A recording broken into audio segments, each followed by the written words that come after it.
Certainly a lot of differing opinions on what the Lions are going to do to replace Frank Ragnow at center.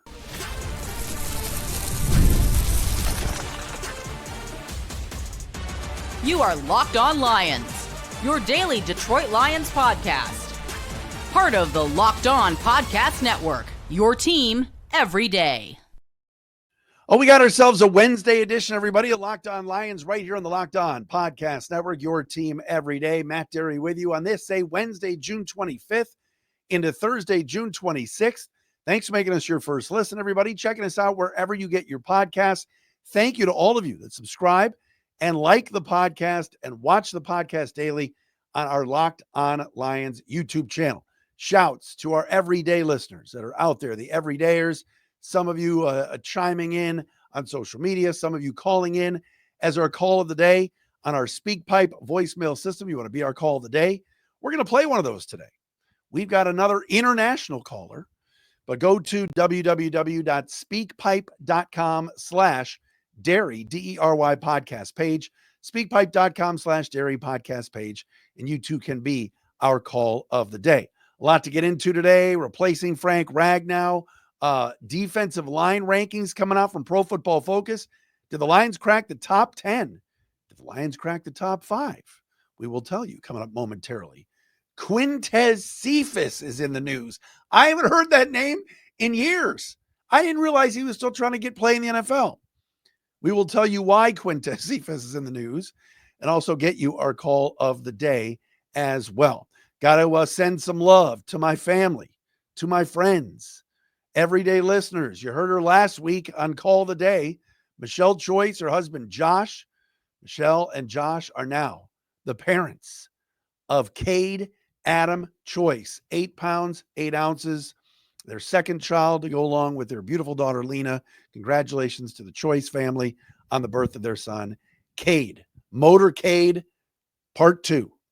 All right, so let's get into it. Yesterday we had Brett Whitefield on the show from Fantasy Points. You go to fantasypoints.com. I love PFF. Brett used to work at PFF. Brett and I have known each other for years. He does a great job all over Lions stuff.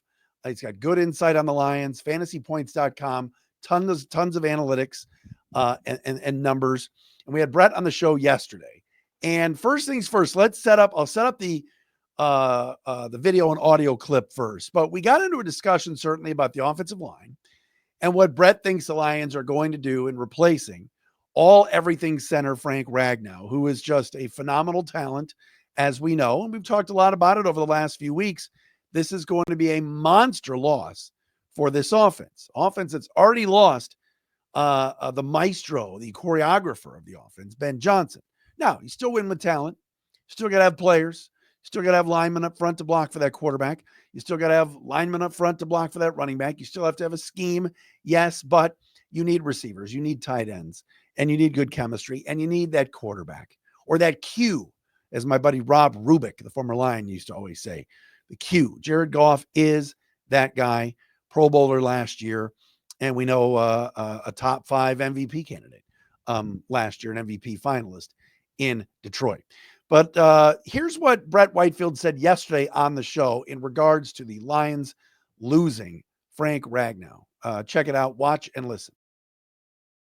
Yeah, it's a tricky one where I don't want to overstate it, and I also don't want to understate it. So I'm not going to lie to you and say it's nothing. It's a big deal. This is for all intents and purposes, he's a top 2 guard in the league. Maybe you argue Creed Humphrey's a better player, but that's about it, man. And so you're losing that kind of player. It stings a little bit. The one, I guess, ace in the hole the Lions have is Brad Holmes has been investing in the O-line since he got here. I think he's drafted, 6 or 7 guys in 5 drafts. They always are really hot in the UDFA market. They always take flyers on, I would say, veteran O-linemen on the back of the roster, like a Michael Nisi who can contribute, so they have guys to replace him, but there will be a drop-off. No, there you go. There's Brett Whitefield from Fantasy Points yesterday. There absolutely is going to be a drop-off, and Brett discussed it. But then we dove deeper, and I asked Brett about, all right, what are you doing week 1, 425 on September the 7th when the Lions go to Green Bay in Curly Lambeau Field to take on the Packers of Green Bay. And Yeah, there's a little Coming to America for you. And he said Graham Glasgow. And there have been some that have said, yes, you've got to play Graham Glasgow this season at center. He's done it before. He's 32. Yes, he had a down year last year playing left guard, but he's not really great at left guard. He's more of a right guard, and he's played center. And I think Ragnow missed one game last year, and Graham flipped over and played some center and did a fine job. Graham Glasgow is a very solid average to above average center. But I'm more intrigued, and I think the Lions are going to do everything in their power, at least this regime, in giving Tate Ratledge the opportunity to be the center. I really believe that. And I believe it because we saw it from day one of rookie minicamp and OTAs where Ratledge was taking snaps. And yes, they want to get him accustomed to it. But I think they've got something special here by putting Ratledge at that spot. No one has ever said, and this isn't a knock on Graham, but no one has ever said that Graham Glasgow was special at center. He is a fantastic guy. He's an unbelievable locker room guy. He's come back to Detroit.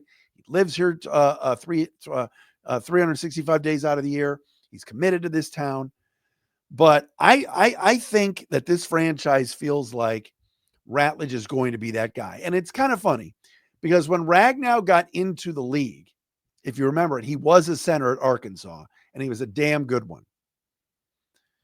But the previous regime, led by Matt Patricia and Bob Quinn, or Quintricia as they were known, if you recall, Ragnow's rookie season, he did not play center. He played guard. And they had Travis Swanson at center. Then Swanson left in free agency, or maybe he was traded, one of the two. And then Ragnow moved over.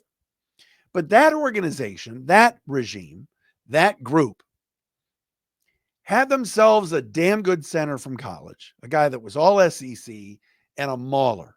But they put him at guard the first year because they thought they had something solid in Swanson.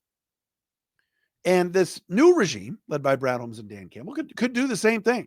They could easily put Graham Glasgow there as the safe bet, start Tate Ratledge off at right guard, where he played the last 3 years at Georgia, and was very good there, and go about their business that way. But see, I think this organization thinks bigger than the past regime. I think this organization thinks, we really think this guy can be our center for the next 10 years and can be very, very good doing it.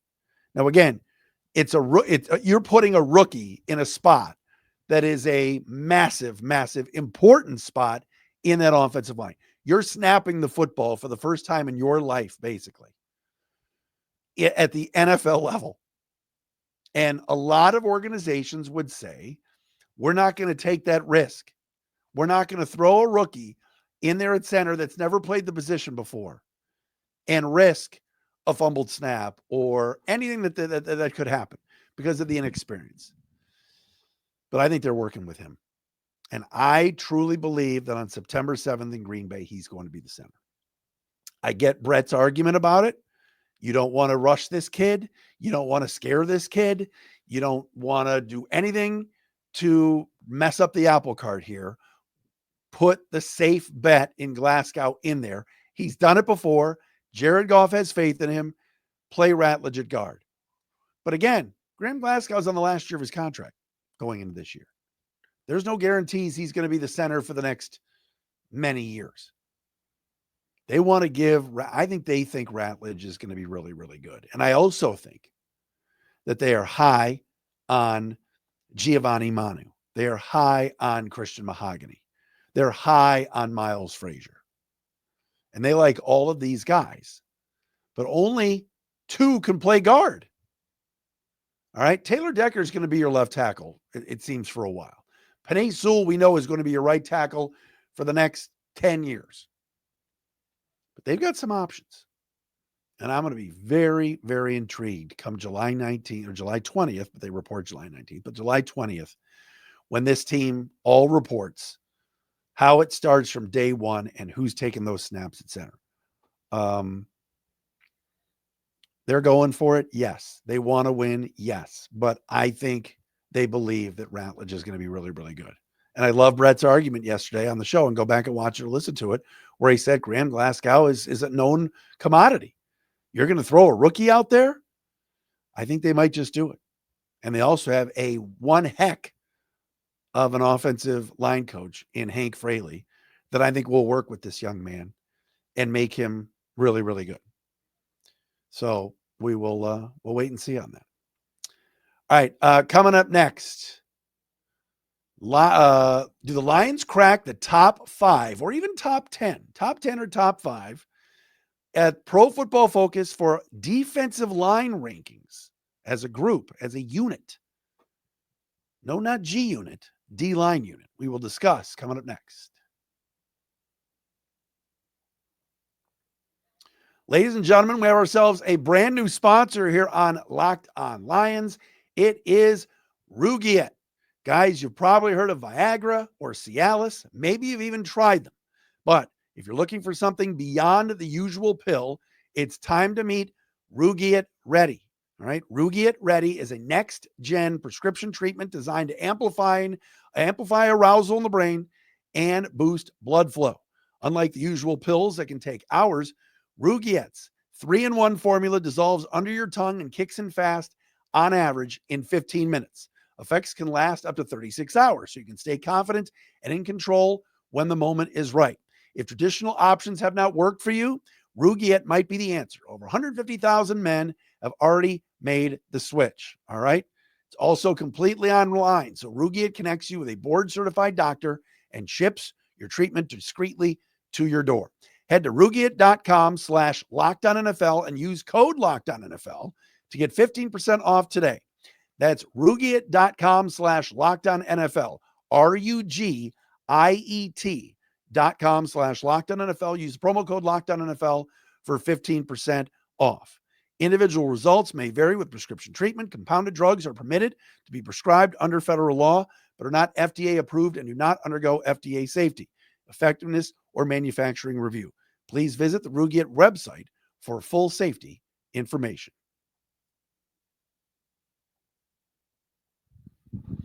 Always love when we have a new sponsor here on Locked On Lions. Always love that. Welcome back in. It is a Wednesday edition of LO Lions. Hope everybody is doing well. Good to have some decent weather today. I know there was some rain on and off, but at least it wasn't 96 degrees once again. All right, I love our folks at Pro Football Focus at PFF.com. Today, they came out with their rankings of all the NFL defensive lines in an article written by Zoltan Bude. Oh, yeah, we love Zoltan. Top defensive lines. I would say the Philadelphia Eagles have got to be up there, right? Eagles D-line is excellent. Texans D-line with Will Anderson and Danielle Hunter. Really, really good. But here's what PFF has to say about the top D-lines in the NFL. Number 1, the Pittsburgh Steelers. TJ Watt, Cameron Hayward, Derek Harmon, their first-round pick. They are ranked number 1. The Steelers. Number 2 is the Philadelphia Eagles. Even with Milton Williams and Josh Sweat gone, they still got Jalen Carter and that group. Number 3, New York Football Giants. Kayvon Thibodeau, Brian Burns, Abdul Carter, Dexter Lords. Giants have a very good defensive line. They come in at number 3. We continue. Where are the Lions? Houston, number 4. No surprise. I said before. Number 5, Buffalo. Ed Oliver, Daquan Jones, Gregory Rousseau, we know. They picked up Joey Bosa in the offseason. Remember, Joey Bosa is a Buffalo Bill. Number 6, the Detroit Lions. All right. Zoltan writes, quote, the Detroit Lions D-line may deserve a higher ranking based on on-paper talent, but there are quite a few question marks surrounding the health of its top players. While Aiden Hutchinson was on track to be DPOY last year, he led all edge defenders with a 94.9 PFF overall grade. It remains to be seen how quickly Hutch can get back to his top form. Similarly, even though Aleem McNeil is considered to be one of the best young interior defenders in the league, and he ranked 9th in 2024 in PFF grade, it remains to be seen when he'll make his season debut this year. Once that pair is back to full health, this unit still could be very well one of the best in the NFL, end quote. Wow, top 6. Pretty impressive. Everybody sits here and bitches, and that includes me, I know, about the Lions edge rusher outside of Aiden Hutchinson. We've talked about it as Zadarius Smith is going to be signed. We're going to see if Josh Pascal steps up this year in a contract year. What about Marcus Davenport? Can he stay healthy? Yet, PFF grades out the Lions and has the Lions as the 6th best defensive line. That means big-time props for guys like Levi Onwuzurike. All right, picking up Roy Lopez in the offseason. DJ Reader. Tyleik Williams is your first-round pick. Mekhi Wingo is coming back. Broderick Martin, they hope, can contribute. All right, so the Lions have some depth along the defensive line. I'm a little bit surprised that they're ranked 6th. I would have figured they would have had them a little bit lower. But 7 was Cleveland with Myles Garrett. 8 was Denver. 9, the Rams. The Rams have a really good D-line.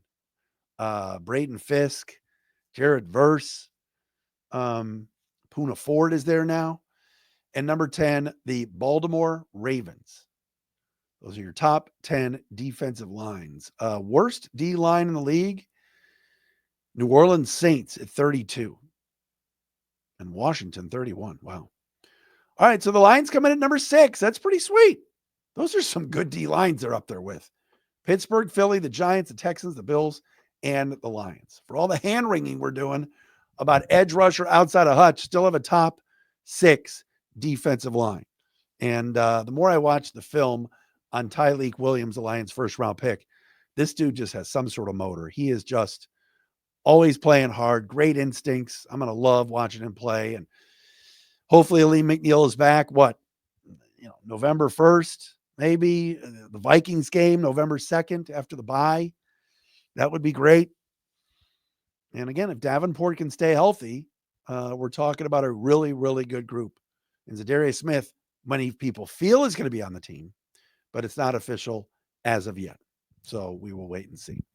All right. I have not heard this name in ages. I didn't even know he was still playing in the NFL, or at least attempting to.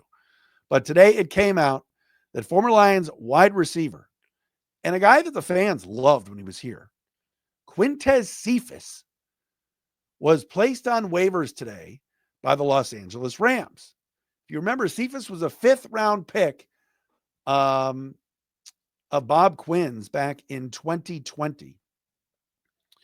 And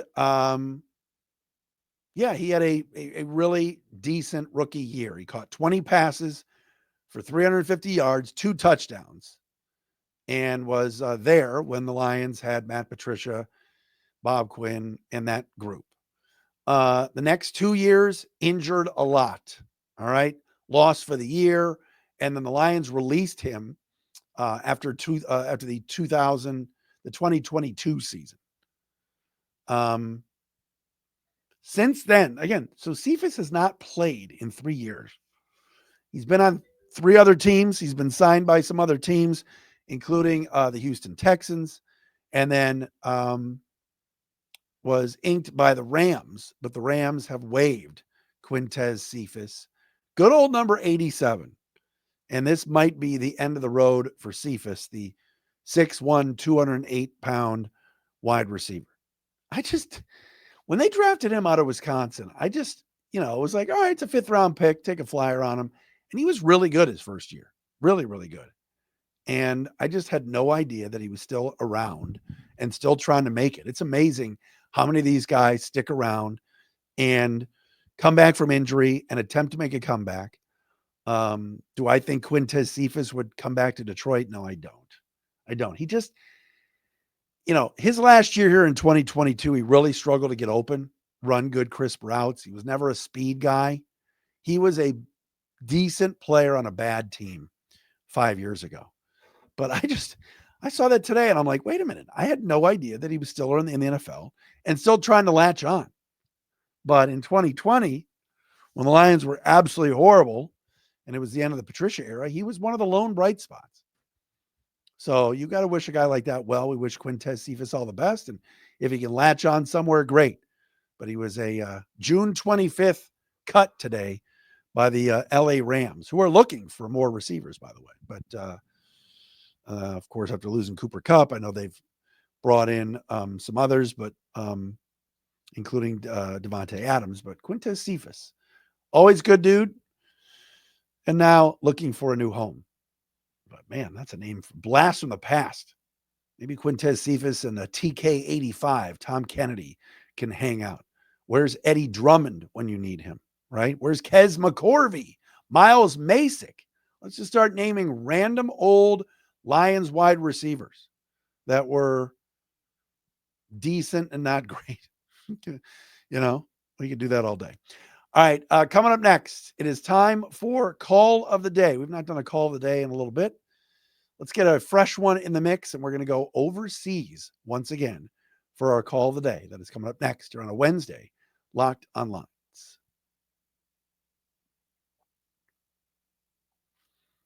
And the podcast today brought to you by our friends at Monarch Money. Do you ever wish managing your money felt easier? Well, with Monarch Money, it can. Whether you're growing your savings or planning a big purchase, Monarch puts you in the driver's seat. It's like having your own personal CFO, giving you full visibility and control over your finances. Monarch Money is more than a budgeting app. It's a complete financial command center. You track all your accounts, investments, and spending all in one place. So in addition to managing your money, you're also building wealth, all right? What was one surprising thing you noticed when you started tracking your spending with Monarch? Is there a specific category, like takeout or subscriptions that added more than you expected? I'm telling you, do you ever wish you had all of your accounts and spending in one place? You could do it with Monarch Money. Take control of your finances with Monarch Money. Use code LOCKDOWNNFL at monarchmoney.com for 50% off your first year. That's monarchmoney.com, code LOCKDOWNNFL for half off your first year.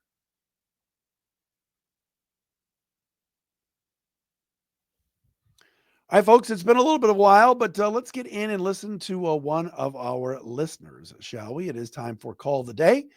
If you want to be our Call of the Day and check in with us, you can do so at www.speakpipe.com/Derry, DERY podcast page. That's Monarch Money.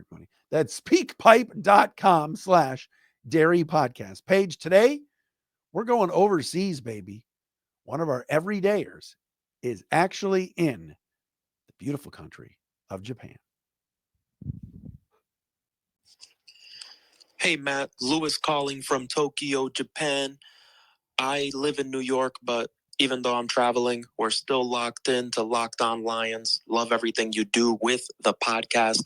Matt, my question for you is, what are we going to do once Hank Fraley leaves us? Because I do think that aside from Dan Campbell, he has been our best coach. And that is not any disrespect to Ben Johnson. We all know how amazing he is. But I do think the amazing job that Hank Fraley has done up front, along with the talent, of course, is what allowed Ben Johnson to get crazy with his playbook. So once they see what they do after Frank Ragnow's retirement, do you think Hank Fraley will become an offensive coordinator somewhere else next year? A great question from our friends overseas. Our man Lewis checking in. He said he was from Tokyo, Japan, but he was in New York. Lewis, thank you so much for making us your first listen each and every day here on Locked On Lions. All right, Lewis is talking about my guy, Hank Fraley. You know I'm a big Fraley fan. The Fraley family over there on the west side, phenomenal people. And yes, you know, Hank Fraley is, you know, Jeff Stoutland is considered the best offensive line coach in the game with the Eagles, but Hank Fraley is right up there, man. He is fantastic. He's so good, and people love him. And I think Lewis brings up a very good point. Ben Johnson could get creative. Ben Johnson could run the stumble bum play or double reverse passes, because those plays get blown up when what happens? When the offensive line messes up, when there's not enough blocking, when the other team blows up the play and the O-line is pushed back, right? This is a team that at one point, guys like Coyote Awashika, Michael Neese, and others have had to pitch in and play. Dan Skipper, right? And it's no knock on them. But anytime the Lions have had an injury on that offensive line, they've plugged and played with some of the backups and haven't missed a beat. It's a credit and a testament to Hank Fraley, who, oh, by the way, this offseason nearly took a job with the Seattle Seahawks as their offensive coordinator as Mike McDonald, their head coach, was looking. They interviewed Hank a couple of times, but he ended up staying in Detroit. He got a raise. He got a bump up and a promotion to assistant head coach, and he's still back as our offensive line coach. And like Lewis said, I mean, you look at all the great assistants that Dan Campbell has had over the last few years. Ben Johnson and Aaron Glenn, certainly. We've talked about Kelvin Shepard and the job that he's done. Antoine Randall Allen, the job that he did at receiver coach. Scotty Montgomery is running the running backs, now running the wide receivers, has been an excellent assistant coach. Mark Brunell is quarterbacks coach. The list goes on and on. All right. I mentioned Shepard before with the linebackers. Lions have had some really good ones. They've only really had two dud assistant coaches, Anthony Lynn and Aubrey Pleasant. They just didn't work out here. Not saying they're dud coaches and they're bad coaches. It just did not work out here. All right. But even go back to Deuce Staley. Campbell's hired some really good assistants, but Hank Fraley is special. And that's why I think a guy like Hank can help Tate Ratledge really get up to snuff and up to speed quicker than normal for a rookie that's never played the center position before. What's going to happen if he leaves?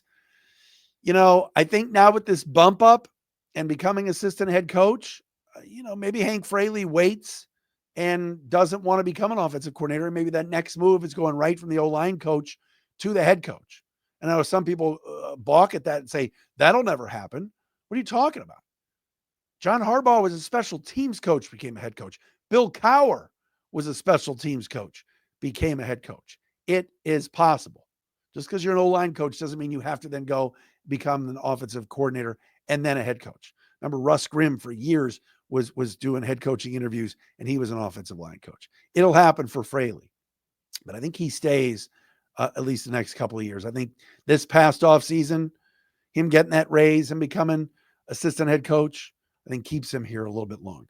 All right, that'll do it for us on a Wednesday edition of Locked On Lions. Thanks, everybody, for making us your first listen. We are back again tomorrow.